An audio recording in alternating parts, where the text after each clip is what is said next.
Hey everyone, Catch 'em All Collectibles here. Buckle up, it's gonna be a long one. Houston Collecticon 2023. Recap.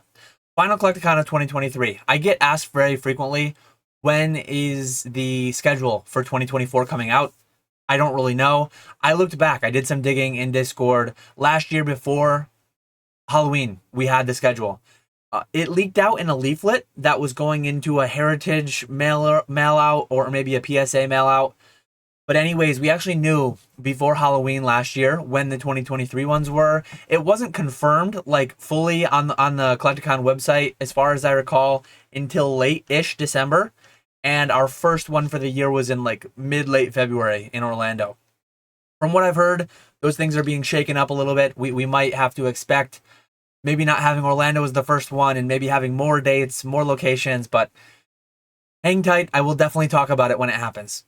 So outline, time travel if you wish. Some people only want to hear the nitty gritty details about what were you buying, what were you selling. I don't have everything documented. I am terrible about keeping track of everything. I start out keeping notes in my phone as I go, and then I miss almost everything. So that's just the way it goes. That's how you know you had a good convention, though, when you can't even keep track of every single sale, purchase, and trade. So yeah, everything's going to be time-stamped. Convention sales, trades, pickups. I'll keep the business to the front. It makes me think of a mullet. Business in the front, party in the back. First half of the slideshow conversation, we'll be talking about the actual trades, showing you photos that I posted on Instagram of my setup, and talking about what sold, what people talked about, what people were after. Where was the demand? What was everyone excited to see? And then at the latter half, I will talk about the extracurriculars, and then some of the other things. We got to play some cornhole at one of the bars, some of the best brisket I ever had. And then shout out Pokey Chef for the finest Mountain Dew at my dinner on Friday night. But yeah, we'll get into all that. I will, make sure you stay tuned. I will include my thoughts on what is the perfect formula for selling at a convention. Best items, what day is best, Saturday, Sunday, what's the best location. I will tell all on how to have good sales at a Collecticon. So Saturday was the busiest I've ever seen an individual Collecticon. I will say Houston was a fairly tight venue relative to a lot of the other ones. It's all relative. I mean, many, I don't know if it was 100,000 square feet, 100,000 square feet plus what it was exactly, but a smaller convention center than Orlando, than Charlotte, than a lot of the other ones I've been to, probably all the other ones I've been to. Still several hundred vendor tables. I'm sure you could probably go to the website and see exactly how many vendor tables there were. But as always, all the vendor tables sold out within hours. And it was a good turnout. Good turnout. The signings were the busiest I've ever seen them. Thankfully, we were not the closest row to the signings. We had one row cushion. But Mario, Charles Martinet, I don't know how to say it, but he had a line that came out almost all the way to our section, the second row. A lot of Naruto voice actors and actresses. It was crazy. The path to the bathroom, you kind of had to walk in the vicinity of all the signings. That was along that wall, shoulder to shoulder. Crazy. There was a time midday Saturday. I believe the Aoki concert was at 2 or 2:30 Saturday. It was packed. You had to swim through the crowds in the whole building, which great for business. Both days, business was great. I actually held a Black Lotus. I could mix this up. I believe should have been Saturday. Yeah, it should have been Saturday. I'm terrible with times, terrible memory. But I actually held a Black Lotus, BGS 9 Unlimited Black Lotus, and I also saw, BGS 8 Unlimited Black Lotus, and then it was a BGS 9 Beta Black Lotus that I also held. I actually shot an offer out after looking at some comps. I later talked to the owner of the Beta Lotus, and I come to find out that the comps weren't as strong as they appeared to be. Potential shill bidding, potential non-paid, whatever it may have been. But yeah, I ended up offering 12 to 13,000 on the Unlimited Lotus, and I'm kind of glad I didn't end up getting it. I was thinking in my mind it could have been like a relatively quick $2,000 to $3,000 profit flip into the eBay vault through the eBay vault sale. Talking to the owner of the Beta Black Lotus, it seemed like it would have been unlikely, so decent shot that it wouldn't have been a great buy, so glad that didn't pan out. Chicken Littles all around. That is not retro if you're here watching. That's not people saying the sky was falling. So we do get that from time to time. I bought the section some Chick-fil-A Saturday. So that Friday night, we'll get to Friday night later. Always end up sleeping too little, drinking a decent amount, and that first meal on Saturday is usually that usually hits real nice. Usually need something to keep me going through the day, power through all the sales. The Chicken Littles, we did like a late breakfast, early lunch type situation from Chick-fil-A. So yeah, I bought that for the section. My wife was there. She facilitated the door dashing and picking that up. So that went well. Here was the setup. Here was the Saturday setup. I took this. I will say the VIP hour was terrible. I don't think I made a single sale during the VIP hour. Generally, dealer setup is from 8 to 9 a.m. VIP is from 9 to 10 a.m. General admission is from 10 a.m. till 6 p.m. on Saturday. And then the same for the dealer and VIP and general admission opening on Sunday. It just closes an hour early at 5 on Sunday. But nothing during the dealer. You get a lot of people walking around, setting up their table, checking out other tables. Sometimes some of the best deals, I used to see this back when I used to do the Stein shows or the beer Steins that I do. A lot of the vendors would buy from each other, and some of the best deals would disappear during that first hour, even pre-VIP. Dealers like double VIP. You get to set up, you get to buy, snipe all the best deals if they're there. I never really roam during that. I usually get there 8 a.m. sharp. I usually set up by like 8:30, and then I just kind of sit and hang out till 9. Gather myself, prep for the day, maybe drink a Powerade or a Coke and wake up. So close up on the left, I know you couldn't really see much there. I brought some heat.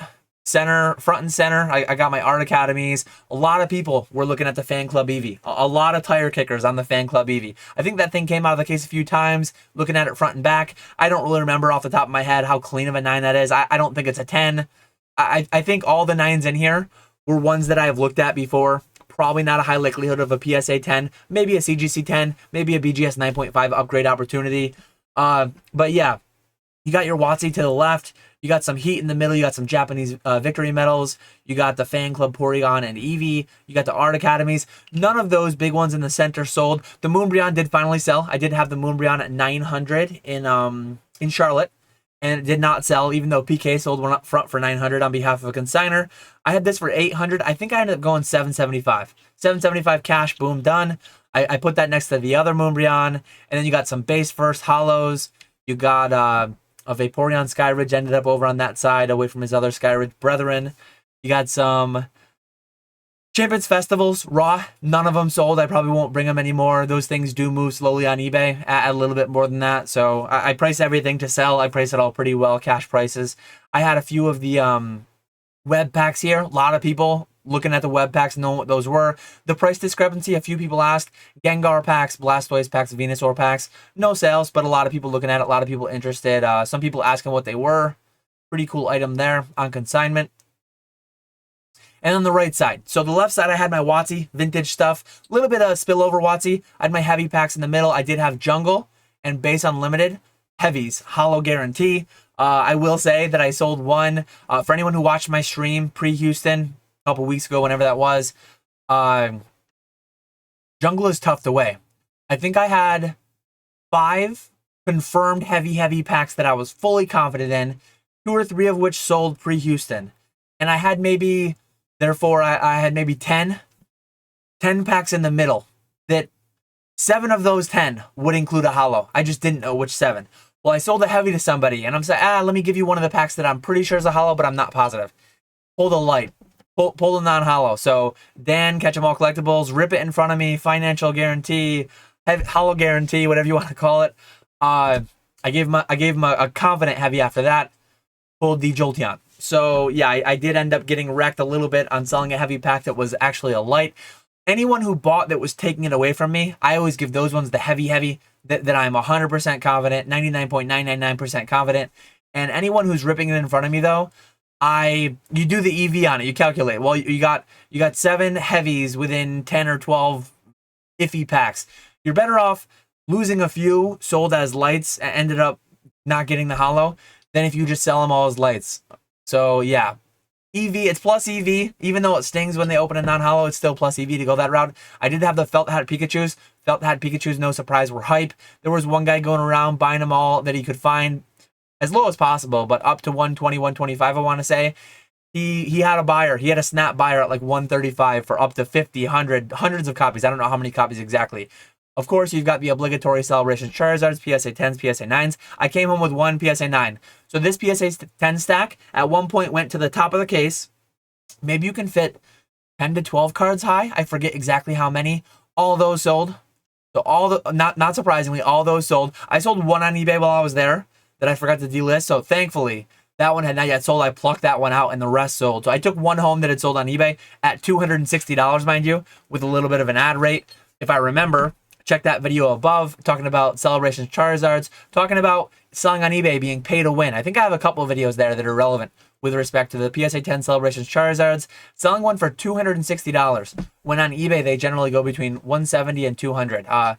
Pay to play. That ad rate can really help. I had Nagabas in about every flavor you could desire. You'll see in my setup the following day, I spread them out a little bit better, but you got all the PSA 10s at the bottom. You can't see it because I'm covering it, but there's a PSA 10 Nagaba Pikachu. I also have all the pristine 10 Nagabas Evolutions, all the black label 10s right here.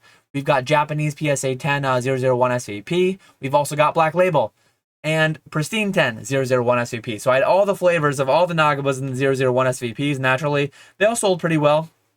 Traditional Chinese here, the $30 one.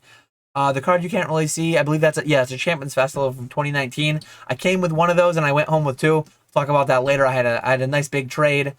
The base set 2 box. I forget if it was Saturday or Sunday. I guess we'll see when we see my Sunday case photo. Yeah, it had to be Saturday. That actually sold. I had it priced pretty high. So there was a weird discrepancy. I want to say Heritage had a sale for 10.7K, but there were people actively selling them on Instagram, highly trusted sellers, for $9,000 while I was at the convention on Saturday. So I think I went all the way down to 8 on that cash, which is not a ton more than I paid for it, but I did well. I mean, I definitely sold it for a few $100 profit, cash sale on top of that, doing pretty well. But yeah, the right case, generally speaking, was getting opened more, had more action. I didn't go home with any Nagabas, not the Pikachu. I went home with all the black labels, I will say. I went home with all the black labels. A lot of people looking at them. A lot of people were like, hey, it was funny. Spouses, significant others that were not the primary Pokemon person, you could tell. Somebody would, oh wow, black labels, that's cool. And then some people will be like, hey, whether it was a girlfriend, a boyfriend, whoever it was, why is that? Isn't that the same card? Why is one 400 and one's 40? And they're just like, yeah, it doesn't make sense to me either, but these are real prices. Like, these are what they actually sell for. It doesn't make any sense, but these are what they actually sell for. Multiple people did that. So yeah, my black label video is there. These are all headed to the vault now. I kept the set that's here in the case. I still have that on my eBay. I have that with me. It's actually right behind me over here. You can't see it, but I have that with me. A lot of the duplicates went off to the eBay vault to be sold. I'll be pricing them around the same price, $350, $400, $450, depending on the one. Umbreon being a fair bit higher. But yeah, that's the general. All the Nagaba packs went. I've talked about the Nagabas a ton. Overall, obviously the PSA ones are not doing amazing. You sell for cash, you're doing better. Same thing as the CGC, but the black label ones are going to carry. I do have more at BGS. I will make a video or a little chunk, a little segment of one of my live streams coming up. We'll address the BGS Nagabas again, because I do have more of those inbound, and I don't think I'm making out as well as I did last time with a 20% black label rate. So we'll have to see how that goes. A little bit of RNG. A little bit of luck involved. But yeah, all the Nagaba packs went. I do still have 500 Nagaba packs, but as of right now, I'm sitting tight. I'm not opening anymore. Where were they? Somewhere in here. Oh yeah, over here to the right under the Celebration Charizards. Hard to see what it is. $150. I had the complete set of Nagabas. So yeah, you could get all of them raw. All of them 9. All 9. All the evolutions, not the Pikachu. I sold several of those. I probably had 30 or 40 sets. After I sold like 10-ish, I didn't want to sell anymore because I do actually want to send more to Beckett again. Not sending the PSA or CGC, obviously. But I sell these. I had them for $150 cash because low list on eBay, I want to say, is $160 to $170 out of Japan. Low list in the US is maybe $180-ish. I sell them for $200 to $210 with a slight promotion. Yeah, check that video that I linked earlier, the pay to play. Going around with a little bit of ad rates is very helpful on eBay. So Sunday, this is where I'm going to talk about it. The perfect formula. I hear it every time I go, Discord, email, wherever. People are constantly talking about what's the best stuff to bring? How do I price it? Where should I set up? What location section should I get? Should I be towards the front, towards the back, towards the side? That's the one thing that I'll have a little bit of commentary towards, but this is not going to be a satisfactory answer, and it's what the answer always is. Bring good stuff, priced well, and then a lot of it's luck. Luck is where preparation meets opportunity. Prepare yourself by pricing every item. If you don't have every item priced, you're going to have a worse time than if you had every item priced. Know your buyout price. If someone starts coming to you talking 70%, 80%, 75% of recent solds, I'll buy everything. Know what you're willing to take. I constantly say this, and the amount of cases that I see that don't have all nice price stickers like this blows my mind. I do it. You see my PC out front. You see the Grill Greaser Pete, the Quaxley, the PSA 10 Dan from Rebel Clash, and the Squirtle Squad Squirtle. My little mascots, they always come with me. But those are the only items not priced because they're not for sale. The reason they don't have a price is because they're not for sale. So if it's for sale, know what it's worth and know what you'll take. I know it takes a lot of time. I mean, I have quite a few slabs in here, but I went through and I priced them all. You have to price them.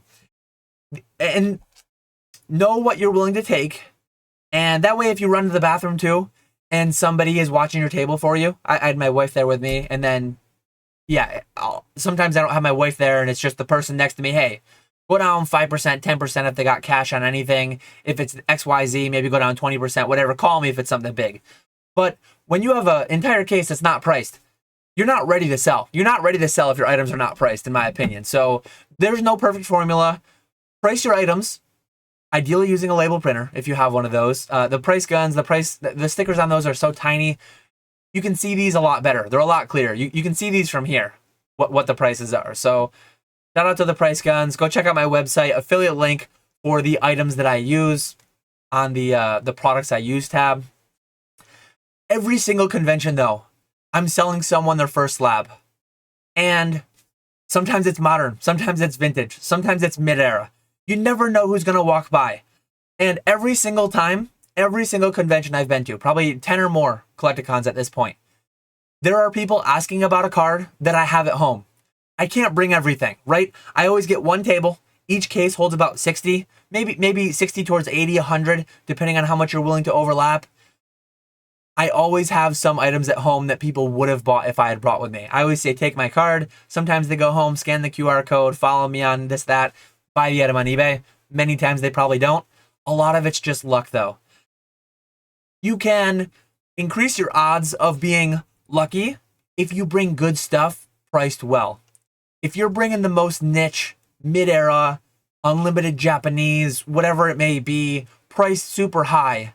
Like when you bring Celebrations Charizards at 160, you're not taking those home. When you bring the Nagabas priced at 40, you're not taking those home, especially when you're willing to come down 75, 80, 85%, whatever it may be. But when you bring super niche stuff that you don't have priced, you're hemming and hawing over price, you're trying to pull up comps, you're trying to TCG fish, you're trying to Poke Data, you're trying to eBay sold it. Be priced, be ready. And I've heard everything. I've heard Saturday morning is the best. Make sure you're there early Saturday. Don't even bother coming Sunday. Don't even bother coming Saturday. Everyone's there looking for deals on Sunday. Be there. Give them the deals. I've done mid 5 figures at many, many Collecticons. I've sold 5 figures Saturday morning before noon. I've also gotten almost no sales Saturday before noon. And I've sold it all Sunday afternoon. It's all over the place. Like it's always going to vary. If you have streamers come up to you, more willing to buy out lots of stuff at a certain percentage, those are the things that, yeah, especially with certain relationships, a large portion of my sales do not end up being those, like every single time. But I go with certain things in mind, like I'm not going to take these homes. All these Nagabas that I had twice the quantity that you see behind me. One thing that I do is I bring enough to fill the cases. I fill the cases with everything I have quantity on, but barring like the ones that are stacked, And stacks don't scare people away. When you have PSA 10 Celebration Charizards and you show that you have 10, 12 of them, and you tell them you have 10, 12 more in back, they don't scare people away. People that want the cards, they'll buy them. But yeah, and then as you make sales, you slot new stuff in. And early on, you'll see the Sunday one, a lot of these Nagabas are gone. But yeah.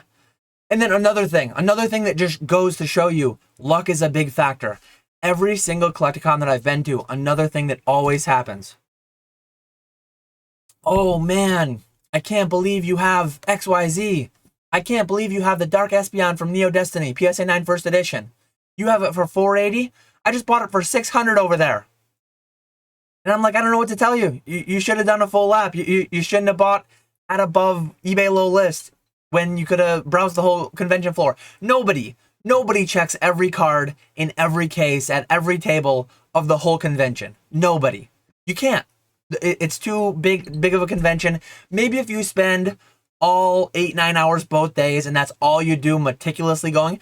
You realistically can't though, because as I said, some items are behind my table. You'd have to come to my table Saturday and Sunday, and then maybe start and end of each day. Because my cases kind of cycle, and most people's do too. When you go to fill out 2 cases, fill out a whole table, you usually bring double what you need because you're planning on selling a bunch of stuff and sliding new things in. So you can't even feasibly see everything I have because it's kind of dynamic throughout the show. So no one is ever going to see everything that every vendor has. And every convention, I sell items, or I don't sell items that people previously bought from someone else on the same day in the same convention for more expensive than I had it. So that goes to show you, you can bring the perfect item. The buyer can be in the building with cash in their pocket, ready to buy your item. And you could be the front table. And they run, they have to go to the bathroom. They go to the bathroom, they go to the signing, they go see their buddy over in the back, wherever it may be. They don't go by your table first. And then they buy it from someone else. So now they're not your buyer anymore. You just lost your buyer because of bad luck. Happens every convention. I have at least one person tell me, I already bought that card, sorry. It is what it is. It's like, a lot of it is randomness. A lot more than people would like. If someone, I don't think anyone's out here either. I'm not trying to just make up something, but I'm just trying to address a question that I always get. I think people overanalyze. Analysis paralysis. People overanalyze. I need to optimize exactly what I'm bringing. I need to know. If you spend so much time thinking what to bring and then don't get everything priced, you're doing it wrong. Price things first. Bring liquid things. Bring good stuff priced well. It will generally sell. I don't know what more to say than that. I see it all sell. I see boxes. I see sealed. I see raw. I see binders. Some people think only one way is the way. It all works. It all goes. So yeah, these are the cases Sunday. As you can see, the base 2 is gone. The fossil does end up selling eventually. I do have actual, once I'm done with this little nice slideshow, before I go into the extracurriculars, I will show, I have a handful of slabs in front of me. Some raw cards that I bought and stuff too. Not everything, but I have a bunch of things. Hopefully I have, yeah, I actually have a decent bit. I have more than I've ever picked up, I think, as far as sales and trades and stuff went. So I'll go to the desk camera in a little bit for that. But as you can see, a lot of the Nagabas are gone on the right side. I'll actually go to the blown up picture. A lot of the E-Series didn't go Saturday, but I did have somebody come and buy like 8. I had a handful of Expeditions go. I also had some new cards in here that you can see. This Typhlosion, this Dragonite. I actually bought those. Those weren't there the first day. And I had a handful go. The Mew ended up selling. The Mew right here, I think I did 800 on that cash. All the Art Academies are still in the middle. Some new cards here in the middle too, which I will show I have in hand here before they head to the eBay vault. I moved the web packs a little bit to just relay out the case. This Magby, this Tyranitar at the top corner, those are new cards. This Legend card, I think, is a new card. The Charmeleon is also a new card. Some of these I won't remember the exact trades I did. I do a little bit of buying. I try not to buy slabs so much. I try to buy more like raw gradable cards. I try to trade for slabs, if anything. It's like if I have one big slab they want, I want them to do, say I have a $2,500 slab that they want, I want to get like 28 to 3,000 in trade value of lower slabs. If I'm going to take more quantity and maybe more liquidity too, I want more liquidity and or more value. So trades are always a big thing. A lot of people trying to move around. So yeah, this one I have. You can see all the EV Nagabas are gone. I do have the felt hat PSA 9, which did end up selling. The fossil box ended up selling. The rest of these Celebrations Charizards got cleared out. I did have a PSA 10 base booster pack Charizard that got sold in a part trade, part cash. A lot of part trade, part cash out there. And yeah, that covers that pretty well, I think. Let me, oh yeah, so here's the fossil box. Here's the trade. Once I'm done showing this one, I will go to the desk cam and show you some of the cards like in person. So shout out to Harry and Chloe, Pokey Chloe. They ended up buying the PSA 10. They ended up buying the base. I can't, I'm losing my mind here. They ended up buying the fossil first edition booster box. And for it, this was not full trade. It was part trade, part cash. 2 Tropical Winds, 2008, 2009, PSA 9 Japanese. You have the 2017 Festa Pikachu, 2019. This is the card that I took one of them, and I went home with 2. And then it's barely on screen, but a Pop 5 pack. Pop 5 pack, crazy. 1 in 40 chance-ish at pulling a Gold Star, Espeon, or Umbreon. $500 they go for now. $450 to $500. I'm not going to be opening that myself, but if someone wants to take a gamble, I will have that on my eBay at some point soon. So yeah, let me cut over now. See if I do it right. Yes. So these are the cards that I just showed. One of the cards is actually sold. The 2009 is actually already sold. Harry hooked me up with somebody who wanted that, so that was great. He traded it towards the box with me, and then he ended up finding me a buyer for it. So it was a win-win there. Gold Star Pikachu. I want to say this card, someone wanted a card that I had from E-Series, I believe, for $250. So I'm like, I don't really want to do an even trade. If I all day long, if all I do is even trades, I'm going to go home making no money, right? So I think they gave me like $30 cash, and then they swapped a $250 card for a $250 card. It's like a break even. Liquidity wise, I think I stayed fairly even. I got a little money in my pocket. I got a little bit different inventory. I don't really have many Firework reverse hollow legendary collections, so diversify the inventory a little bit. It is what it is. That'll go to the vault. These 2 came in a trade towards another E-Series card, I believe. A lot of the WOTC stuff, I don't know what the deal was, but I think this one was traded for a PSA 10 on the ball Pikachu. I had several of those. Again, just equal value-ish, maybe not really winning in liquidity there, going to a reverse hollow Quaplus Houndoom, but sometimes I just take trades to get the ball rolling when it's a slow start to a day. The Pikachu I might have just bought straight up.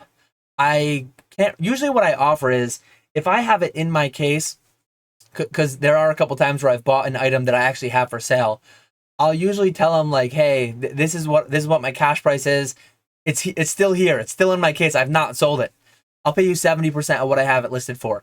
Probably more than I should pay. It's like, I'd rather just consign it for you and give you 95%. Sometimes I try to give them my card. I have set up a couple consignments. I hand them my card, I tell them about the vault service, and then I end up consigning for them. Shout out my vault consignment service. If anyone has any interest, feel free to reach out. And yeah, I just popped it on screen there. I sell your cards, 5% fee through the eBay vault. That's all it is. If we sell it for $1,000, it's not plus eBay fees. It's 5% all in. If we sell it for $1,000, you get $950. So feel free to reach out about that. But yeah, this one will be going to the eBay vault. I had a couple people interested in it after I picked it up. Didn't end up getting a deal done. I have a stack here. So I opened some cards. These ones were definitely just trades. These were trades towards whatever the cards were. This one I pulled. So I posted a story at one point. I passed around a bunch of packs from Paradox Rift. And I opened like maybe 6 or 8 from the box myself. I just wanted to open a little bit of Paradox Rift. So I went for it, and I opened 6 or 8 of them. I pulled the string cheese guy. So I think that's the hit from the box, so that was pretty cool. That'll be a PC card, because he's awesome, and I pulled it myself at a convention. These 2 were interesting. Actually, somebody had these. They're in like near mint. They're like PSA 7-ish.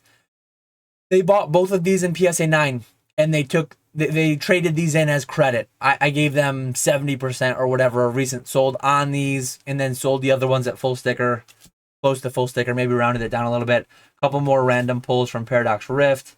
A couple other cards that I got. I don't remember exactly the details of when or how these came. This one, you'll probably see in an upcoming video, not on my channel, but there was a pretty cool challenge, shall you say, going on. This one will be featured in. And then this is one that I bought. that I had on sale myself. I think I ended up paying 70% of what I had it listed for. Love that Mewtwo from Expedition. Feels insanely cheap relative to a lot of the things that I sell.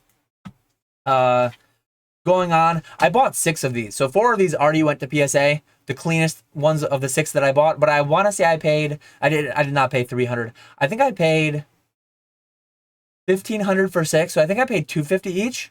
And the 4 that I sent, I think have a pretty solid chance. I don't know how well you'll be able to tell. Centering is not amazing on any of them, but Celebrations, Charizards, I grade a lot of pretty off-center ones for PSA 10s.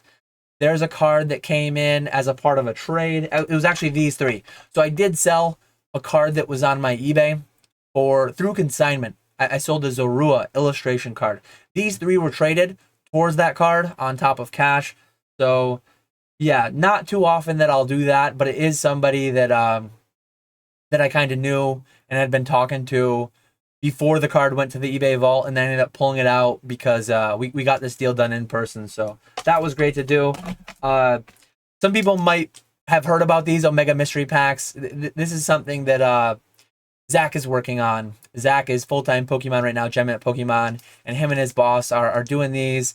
It's something, we're not really the consumers of these. I'm going to keep this one sealed. So it was funny when we get into the extracurricular talk, I will talk about when and how I got this, when they were being handed out. I opened one, I think, and then I kept this one sealed.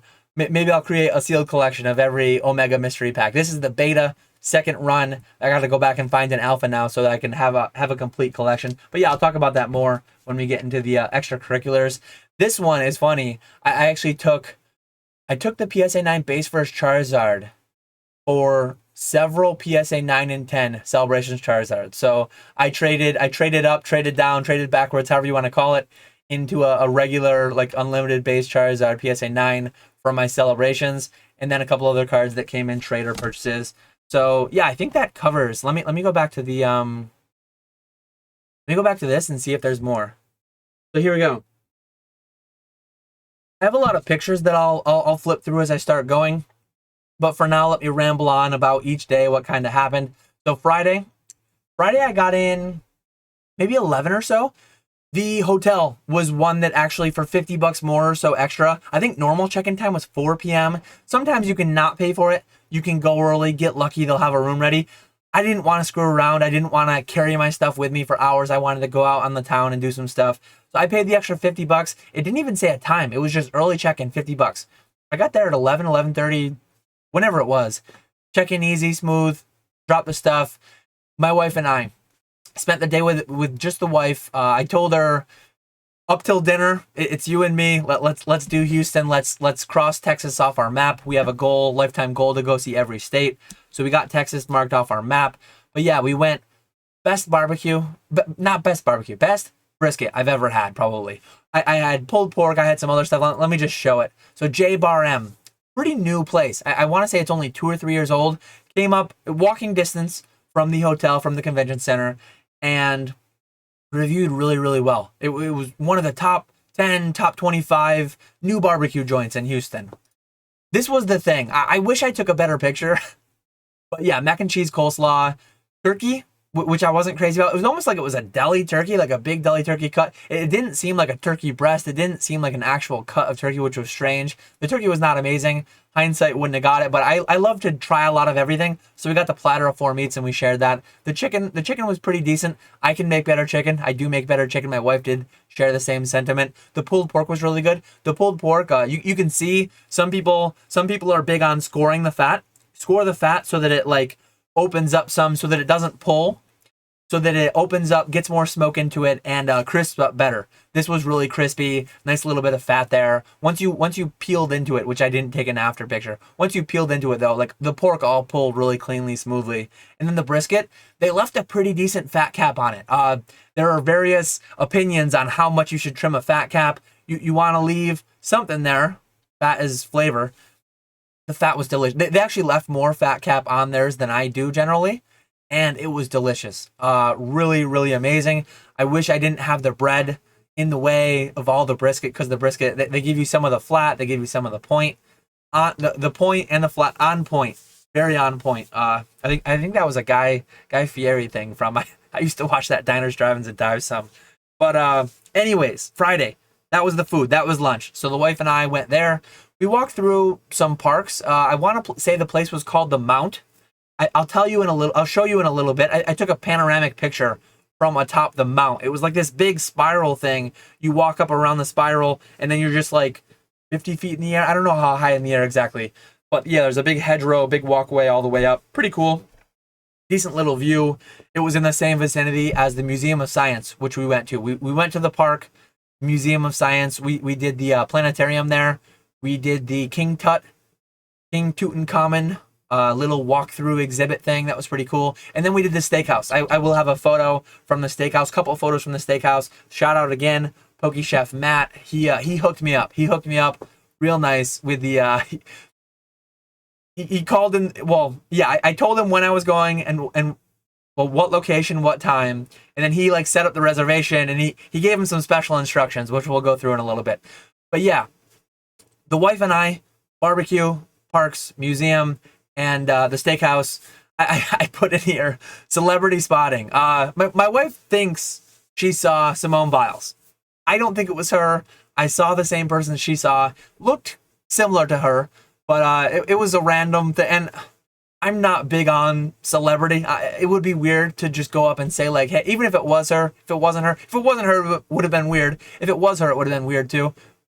My wife didn't we didn't end up doing that. I don't think it would have been her anyways, but it was just funny. I had to bust her chops. Because then later on, after she thought she saw Simone Biles, she actually saw Chumley. She actually saw Chuck Norris. She actually saw like a lot of those, the voice of Mario, and she actually saw Steve Aoki. And so it's just funny to have like a potential celebrity spotting the day before going and seeing a bunch of celebrities that are scheduled to be at an event we're at. So after all the activities with the wife there Friday, doing our thing, town of Houston, we then went to. She actually turned in for the night a little early that night. She had some schoolwork she had to do for the weekend and stuff, and she figured she'd come out only one night. Not as crazy as me. Can't close down the bars 2 nights in a row. But yeah, we went out and got some IPAs. I met up with a bunch of people. I'm not going to be able to list every single person. I apologize in advance if I don't remember to mention every single person, because I won't. But yeah, met up at Kobo's, something like that. They had cornhole boards, so we went and Ray went and traded his ID for some cornhole bags, and we played some cornhole. It was me and Vandy, the same Vandy who beat me in darts pretty good in Charlotte. It was me and Ivy playing Basic and Vandy in darts in Charlotte. Well, Vandy teamed up with me this time, and we ended up beating pretty badly. Couple games. We went Fuji-san. He's going by Fuji-san Card Shop. You may also know him as Larry Sherbert. You may also know him as Steven, a man of many names, man of mystery, but great guy. And then Ray. Ray, everyone knows Ray. Well, Shining Cards and Collectibles, you should know Ray if you don't. And yeah, that was Friday. Copious amounts of IPAs, hanging with everybody. Zach Gem at Pokemon, actually met Medikai. He ended up showing up with him and a couple other people. There was a lot of us there. I mean, Wheels Warehouse, Ray, Ponga, like, I'm not going to remember everybody. It's just impossible. And then we went from there to another bar.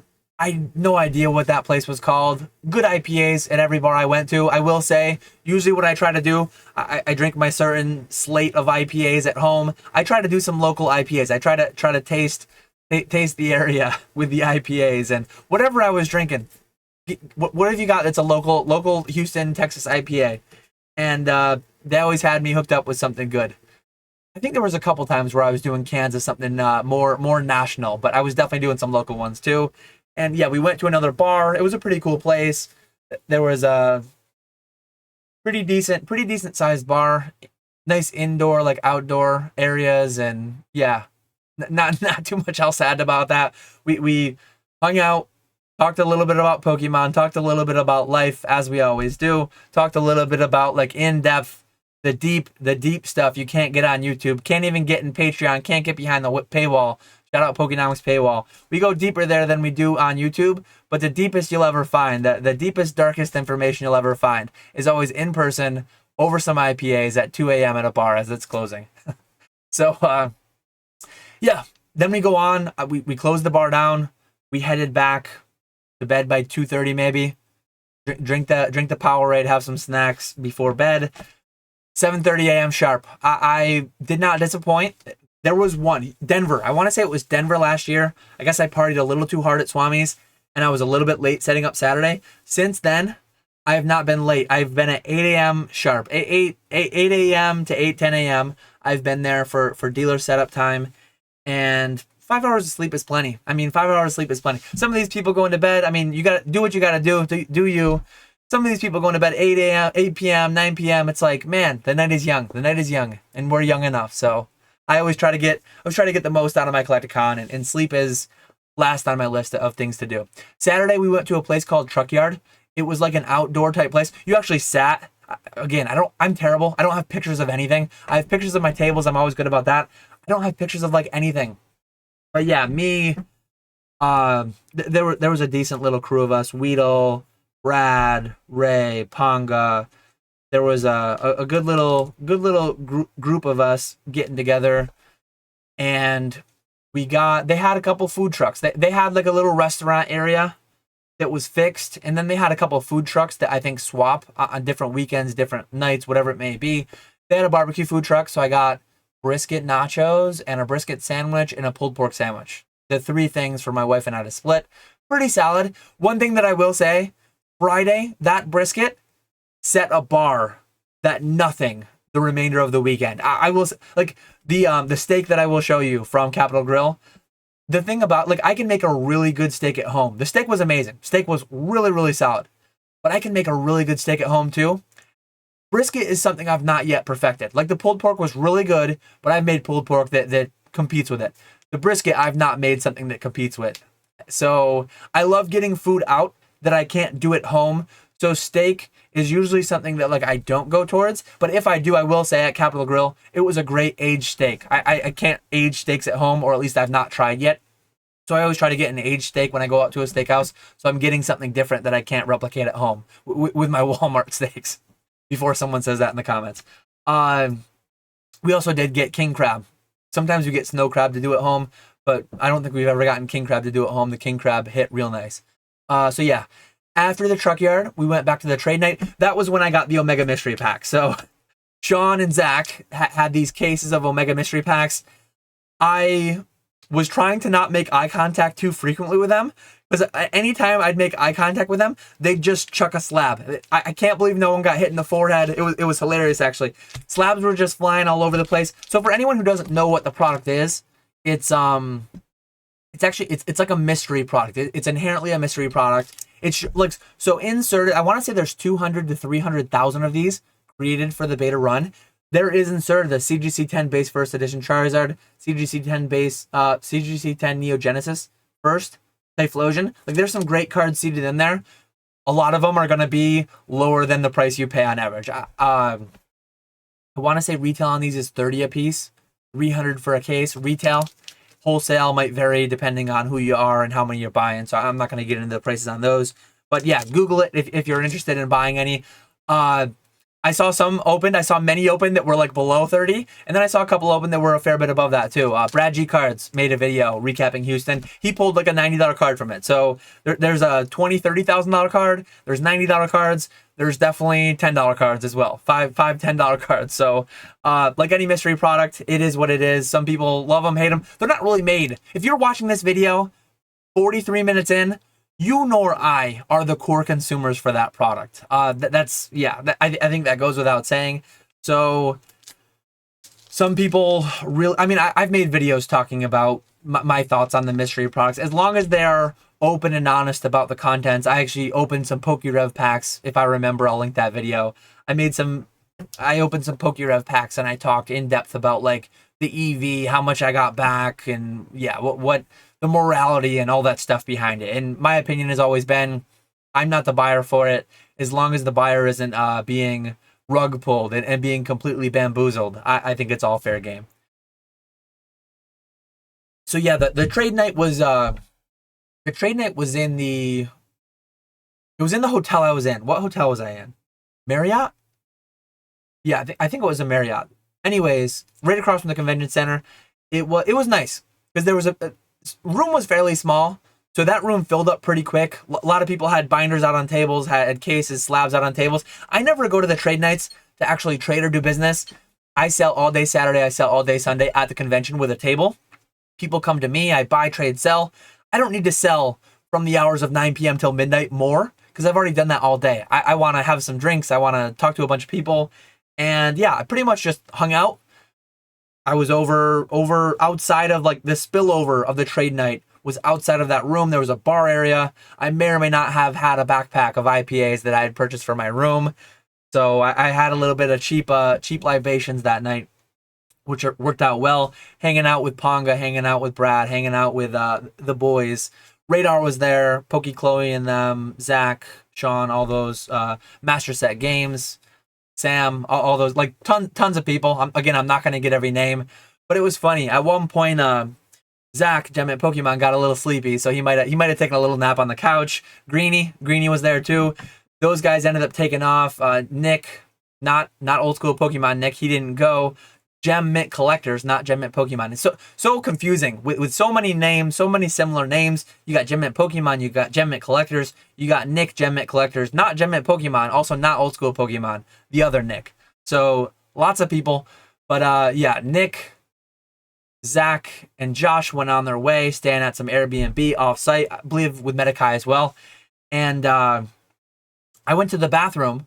When I came back from the bathroom, the people that I had been standing with, talking with, like Ray, Ponga, Brad, I thought they like abandoned me. I thought they used my time going to the... And it's funny, because if they did a recap... Well, Ray and Brad actually did do recap videos, and they don't get into all the nitty-gritty like of this like I do. All the details that most people don't care about. But I watch my retention. There will be at least 20% of people making it all the way to the end. So a couple hundred people care. A couple hundred people, FOMO... want to get every last detail they missed. So I give you the full hour every time. But anyways, I thought they bailed on me. I walked back and they were just gone. So my wife had already gone to bed for the night at that point. And yeah, the little circle that I had been standing in, apparently they went like 20 feet away and sat in some chairs. I didn't see them. So the same time I thought they bailed on me, I just, okay, hey, they're gone. Night's not over. I'm going to keep this rolling. John, his girlfriend, Chloe, Harry, a bunch of other people, Sam, Master Set Games, a bunch of other people. I just went over to them and hung out there. And by that point, it had gotten towards 1-ish. And somehow, Ray and those guys just all ended up going to bed after I thought they already have. Probably another beer or two. I was just hanging out with a different crew. And instead of going to bed when everyone else did, I heard people talk about going out. It was 1:15. Bars in Houston close at 2. Great thing about Saturday night, Houston CollectCon weekend, it was the weekend that the clocks fall back. So at 2 a.m. on Saturday, the clocks go back to 1 a.m. We were at the bar. We were at a bar, pretty cool bar, which I'll talk about in a minute, gaming bar I wrote. We were at that bar from 1:30 till 2. And then the clock went back to 1. So right when we walked in, I actually asked them, I'm like, hey, it's 1:30 right now. You guys close at 2. Do you close at the first 2 or the second 2? They said we close at the second 2. So we got you. Another hour and a half. You're good. So yeah, they had ping pong in this bar. They had N64 set up. They had Switch set up. They had chessboards. It was a really cool bar. The owner was actually awesome. Towards the end, towards last call, he was walking around making sure everyone was good, making sure they had like, you got an Uber, you need this, you need that, you need a bottle of water, just like handing out. The owner was actually amazing. I forget the name of the place. Some kind of a like gaming bar that was walking distance. Actually, it was pretty close to that J Bar M that I went to with my wife on Friday. But yeah, hung out, had beers. Thank you, Sam, Master Set Games, for buying me some kind of IPA, some kind of local IPA. Had a couple of those, hung out, talked with a bunch of people, and called it a night. On the way out, I had barbecue. So there was this guy, my dad used to custom build smokers. And someday, there might be Catch 'em All Collectibles cross barbecue, doing a little bit of food truck action or something. But yeah, this guy had a truck and he had a smoker on a trailer. Dude just pulls up outside bars as they close at 2 a.m. He's got brisket, he's got pulled pork, he's got sausage, he's got everything. So like 2:15, walking out of the bar, I get naturally you get a big tray of meat to eat on the walk back to the hotel. So I had some barbecue late night Saturday. The night was over, went back to the room, hydrated up, got ready for the next day. Alarm goes off at 7:30. The rest was history. I mean, I already showed and talked about what I did on Sunday. I don't know what that was. I just went to a different camera angle that I have somehow. I thought I was on my I thought I was on my slideshow thing. But yeah, so there's the brisket. There's lunch Friday. This is the panoramic from the mount. So there was some like reflecting pool over here. The zoo is far to the right. We didn't end up going to the zoo. We picked the Natural Museum of Science. And there's my shadow. That's my wife's shadow. There's me. So shout out Pokey Chef. He told them to get me, it's like a 1.25 liter of Mountain Dew, which is just a strange size. I don't think I've ever had a 1.25 liter of Mountain Dew. They served it up to me. They had that fancy bucket that they put champagne in. They actually, on the receipt, they put corking fee of 99 cents. So I had to pay a corking fee of 99 cents on my Mountain Dew. But they in a champagne or wine glass, whatever it was, bunch of ice. I had Mountain Dew on the rocks. Super, super nice. Works well when you're going into a late. You know you're going to be up for a late night. I flew to Houston. I flew west, lost an hour. So it's like lost an hour. We had the bonus hour that I used up at the bar on Saturday night. It is a weekend of very little sleep. So Mountain Dew goes a long way. Really appreciate you, Matt, for that. That was funny. I got the so I don't have a picture of the king crab legs, but we had king crab legs and I had a French onion soup, which was delicious. And then this is a dry aged New York strip with some kind of a cheese crusted over it that hit really nice. I forget what the sauce was called. That's not like that's not all the juice out of the meat. The steak was very juicy, held its juice as well because steakhouse knows how to cook a steak, rest it well properly so that when you cut into it, it doesn't just leak everything everywhere. That's some kind of a really, really good sauce that went with it that I don't remember what it was. But yeah, this is the last